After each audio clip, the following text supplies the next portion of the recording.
तो ये है क्लास 8th का इंग्लिश का chapter number 1 who ate the sun और उसकी एक्सरसाइज। अगर इसके क्वेश्चन आंसर को भी आपको जानना है तो उसका लिंक भी आपको इस वीडियो के डिस्क्रिप्शन में मिल जाएगा, और आपको चैप्टर भी समझना है तो उसका लिंक भी इसी वीडियो के आपको डिस्क्रिप्शन में मिल जाएगा। तो इस वीडियो में हम सिर्फ एक्सरसाइज को करने वाले हैं। तो यहाँ पे है पहले टिक द करेक्ट ऑप्शन। तो यहाँ पे हमें सही आंसर चुनना है। तो फर्स्ट क्वेश्चन है लेजेंड्स। लेजेंड्स किसको कहा गया है? लेजेंड्स वो मतलब इस मिथ में लेजेंड्स उन्हें कहा जाता था जो महान कार्य करते थे। यहाँ पे historic heroic deeds of people, इसमें सेकंड वाले पे टिक लगाना है। और क्वेश्चन नंबर सेकंड में कहते हैं science fiction could be regarded as a type of modern myth. Science fiction को मॉडर्न मिथ, नए जमाने का मिथ कहा जाता है, क्योंकि इसमें बहुत से आंसरों को जो है साइंटिफिक तरीके से आंसर देने की कोशिश की जाती है। तो यहाँ पे सी वाले टाइप क्वेश्चन में टिक लगाना है। तो यहाँ पे है क्वेश्चन नंबर 3। क्वेश्चन नंबर में 3 में कहते हैं the site of solar eclipse could have frightened early human because they. जो ये सोलर एक्लिप्स था, सोलर एक्लिप्स की जो उसकी वजह से जो है लोग डर जाते थे पुराने समय में। वो क्यों डरते थे? वो क्या सोचते थे कि वो उनके अंदर चिंता रहती थी कि सन को किसी ने खा लिया है। वे were worried that something had eaten the sun, इस वजह से वो डरते थे। अब आता है क्वेश्चन नंबर 4।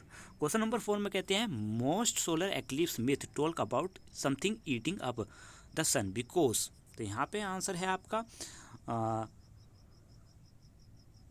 यहाँ पे है, क्योंकि यहाँ पे जो है पीपल के पास जो है क्योंकि यहाँ पे देखने, यहाँ पे बी वाला पार्ट है कि it look as if the sun is being eaten up during a eclipse. क्योंकि इसमें लगता था कि इसको देखने के बाद पहले जब लोग देखते थे सन को, तो यहाँ पे लोग यही सोचते थे कि जो है सन को किसी ने खा लिया है, तो उनके पास कोई वो नहीं होता था, प्रूफ होता था। तो मॉडर्न मिथ जो है ज़्यादातर यही बनते थे कि सन को किसी ने खा लिया था, क्योंकि वो खाया हुआ ऐसा लगता था, टूटा उसका टुकड़ा सन का मतलब इस तरीके का पार्ट लगता था जैसे कि उसको कोई खा रहा है। तो इस यही बात थी इस आंसर में।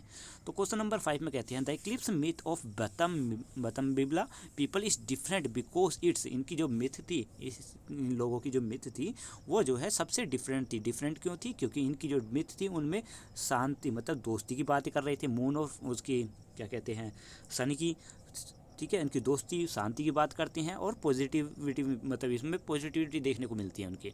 तो इसमें लास्ट ये वाला फर्स्ट आंसर सही है, ठीक है। तो यहाँ पे आपको कौन सा टिक लगाना है? फर्स्ट वाला, ठीक है। अभी मैं टिक लगा देता हूँ, जैसे फर्स्ट क्वेश्चन में मतलब ये पार्ट में टिक लगाना है। तो अब है इसके क्वेश्चन आंसर। क्वेश्चन आंसर अभी मैंने बताई है आपको कि इसका अगर लिंक आपको चाहिए, क्वेश्चन आंसर जानने हैं, तो उसका लिंक आपको डिस्क्रिप्शन मिलेगा या फिर इसी चैनल पे आप सर्च कर सकते हैं।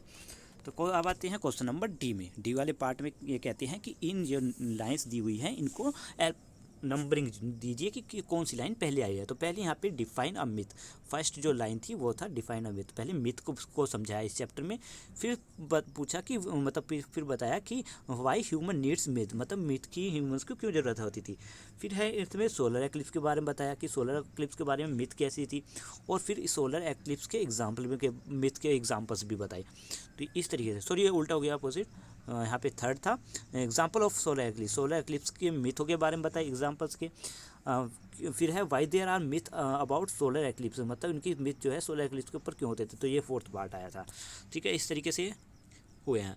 क्वेश्चन नंबर है इसमें ई में जो है आपको जो अंडरलाइन दिए हुए हैं, कुछ वर्ड्स अंडरलाइन दिए हुए हैं लाइंस में, उनकी जो है सिमिलर वर्ड लाइन लिखनी है इनमें से टेबल्स में चुन कर। तो यहाँ पे डिस्टर्बेंस, डिस्टर्बेंस मतलब क्या है? अशांति, मतलब शांति नहीं रहती, तो इसको डिस्टर्बेंस कहते हैं। और डिस्क्रिप्शन क्या होता है? मतलब हल्ला मचाना एक तरीके से, मतलब किसी को परेशान करना। हाँ, डिस्क्रिप्शन होता है परेशान करना, और डिस्टर्बेंस मतलब अभी बताया था मैंने। तो यहाँ पे है क्वेश्चन नंबर डी, बिगिनिंग होती है शुरुआत, और ओरिजिन मतलब भी शुरुआत होता है, ठीक है। और बिगिनिंग मतलब कहीं से शुरुआत होना, ओरिजिन मतलब कहीं से उत्पन्न होना। और फिर है क्वेश्चन नंबर 3। क्वेश्चन नंबर में 3 में है शोक, ठीक है। शोक किसी को देखकर एकदम से भयभीत हो जाना या फिर अचंभा होना, और स्टन मतलब दंग रह जाना, ठीक है। तो यहाँ पे है नॉइस, नॉइस मतलब है तेज आवाज़, कॉमोडेशन हल्ला करना। फिर है रिलायबल, रिलायबल और डिपेंडेबल, ये सिमिलर वर्ड हैं। इसी तरीके से ओवरस्टेटिंग और एग्रीगेशन अलग वर्ड है। कॉम्प्लिकेटेड और कॉम्प्लेक्स अलग है, मतलब कॉम्प्लिकेटेड वो होते हैं जिनको हम समझ नहीं पाते, ठीक है, ये बहुत ही कॉम्प्लेक्स होते हैं। तो इसमें नेचर की बात की थी कि नेचर को समझना बहुत ही कॉम्प्लेक्स है या फिर कॉम्प्लिकेटेड है। इसी तरीके से क्वेश्चन नंबर 8 में है रीजनेबल और रीजनल। रीजनेबल होता है उचित, मतलब उचित सही बात है, और रीजनल होता है तर्क सहित, मतलब प्रूफ के साथ सही है जवाब। तो इस दोनों का वर्ड सेम ही होता है। तो क्वेश्चन नंबर एफ में कहते हैं कि कुछ वर्ड्स दिए हुए हैं, इनके सिमिलर वर्ड लिखने हैं। ठीक है, जैसे मतलब इन्होंने एक एग्जाम्पल भी दिया था फिनोमिनन का, तो यहाँ पे इन्होंने फिनोमिनन का फिनोमिनल लिखा है और फिनोमिनल मतलब वो वर्ड्स होने चाहिए। ये ऐसे नहीं कि आप कुछ भी लिख दो, पर इसमें वो ऐसे वर्ड्स होने चाहिए, मतलब इंग्लिश में, इंग्लिश डिक्शनरी में ऐसे वर्ड होने चाहिए। तो रेगुलरली भी होता है और रेगुलरिटी भी होता है। रिगार्डेड, रिगार्डिंग भी होता है। विटनेस का मतलब सिमिलर वर्ड जो है विटनेस और विटनेसिंग। ठीक है, ये सारे वर्ड मैंने यहाँ पे भरे हुए हैं। तो अब आते हैं क्वेश्चन नंबर जी में। क्वेश्चन नंबर जी में कहते हैं complete extend this sentence based on your reading of the text. इनको कंप्लीट करो, और मतलब जो आप मतलब बुक में दिए हुए थे उन्हीं के रीडिंग के हिसाब से आपको इनको क्या करना है, कंप्लीट करना है। तो यहाँ पे फर्स्ट क्वेश्चन है मिथ आर स्टोरीज। मिथ वो स्टोरीज होती थी जो एक्सप्लेन करती थी हमारे कल्चरल प्रैक्टिकल को, मतलब कि हमारे कल्चर जो हमारे जो ओकेजन वगैरह होते हैं, फेस्टिवल होते हैं, इसमें जो है लोग अपनी मिथ बना लिया करते थे। तो वही कल्चर को जो है कल्चर प्रैक्टिस के बारे में बताते हैं। और नेचुरल फिनोमेना जिनको नेचुरली नहीं पता पाते तो उनके लिए अभी लोग जो है कहानी बना लेते थे। तो इन ये जो है मिथ जो है कल्चरल प्रैक्टिस और नेचुरल फिनोमेना दोनों के बारे में बताते हैं। और फिर है क्वेश्चन नंबर सेकेंड, जो विकिंग्स थे, विकिंग्स वो कैसे सोचते थे कि सोलर एक्लिप्स कैसे होता है कि कोई वुल्फ जो होती है वो उसको, उस आग के गोले को यानी सूर्य को पकड़ लेता है और उसे खा लेता है। फिर है चाइनीज़ एम्पायर। चाइनीज़ थर्ड में कहते हैं कि चाइनीज़ एम्पायर ने 2 एस्ट्रोनॉमर को सजा दे दी थी, क्योंकि जो है वो प्रेडिक्ट नहीं कर पाए, वो पता नहीं लगा पाए कि सोलर एक्लिप्स कब होने वाला है, इसी तरह मतलब एक्लिप्स कब होने वाला है।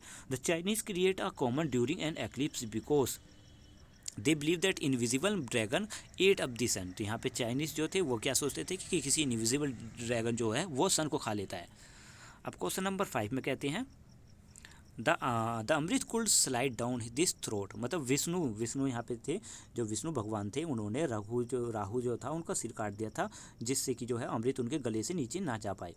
इसी तरीके से है क्वेश्चन नंबर 6। क्वेश्चन नंबर 6 में जो है बतम बिलेबा पीपल जो थे वो जो है सोलर एक्लिप्स को कैसे डिफाइन करते थे कि मतलब वो उनका सोलर एक्लिप्स जो था वो बिल्कुल अलग था, क्योंकि उसमें वो फ्रेंडशिप के बारे में बात कर रहे थे, मून की और फ्रेंड की। मतलब वो कहते थे कि मून और फ्रेंड में जो है लड़ाई हो जाती है इस दिन, तो वो जो है इनकी दोस्ती के बारे में बात करते हैं, शांति के बारे में बात करते हैं। इस तरीके से लास्ट क्वेश्चन है हमें द आर्मीज ऑफ लीडिया और मेडिस। ये 2 आर्मीज थी, इन्होंने जो है शांति की घोषणा कर दी थी जब एकदम से अचानक इनके युद्ध में जो है अंधेरा हो गया था एक्लिप्स के कारण। तो इन्होंने वहाँ पे युद्ध की घोषणा, मतलब युद्ध की समाप्ति की घोषणा कर दी थी, और फिर उनके साथ उनके जो है बीच लड़ाई नहीं हुई थी। तो यही क्वेश्चन है, यही एक्सरसाइज है। तो ये कंप्लीट हो चुकी है। अगर आपको वीडियो अच्छी लगी है और एक्सरसाइज अच्छी लगी है तो, और अगर आप आगे की भी एक्सरसाइज चाहते हैं तो प्लीज़ लाइक ज़रूर कीजिएगा। And thank you for watching.